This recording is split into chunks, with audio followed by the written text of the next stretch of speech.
You're right, Jack Benoni mu ndirimbo ya Don Williams yiswe ngo Turn Out the Light and Love Me Tonight. Narindi njyenyine, narindi mbokoboko, ndababara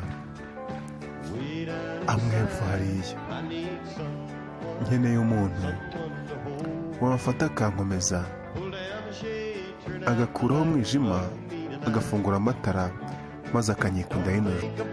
Ntugatekereze ejo nta kintu yavuze na gato rwose. Twafata urufunguzo tukarufunga, maze isi tukayifungirana hanze y'umuryango.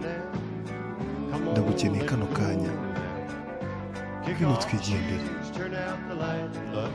Ukuremo inkweto zawe, maze ufungure amatara, unyikunde y'injoro.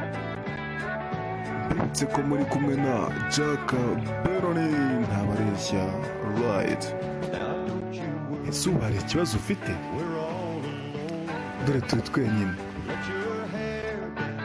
Reka umusatsi wawe wo hepfo wegerane nanjye, dufunge televiziyo maze twishyiremo umuziki, dukureho umwijima, dufungure amatara, maze unyikundire y'injoro. Ntugatekereze ejo hazaza, ejo nta kintu havuze na gatoya. Twafata urufunguro tukarufunga, maze isi tukayifungirana hanze y'umuryango. Ndagukeneye kano kanya, ngwino twigendere.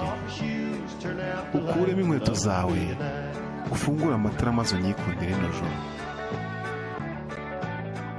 Okay, ciao ciao, yari Jack Benoni, ntabareshya, muri iyi ndirimbo ya Don Williams yiswe ngo Turn Out the Light and Love Me Tonight. Ciao, turi kumwe mu ndirimbo zikurikira, kandi mukomeze kuryoherwa n'ibihe. Imana ibarinde.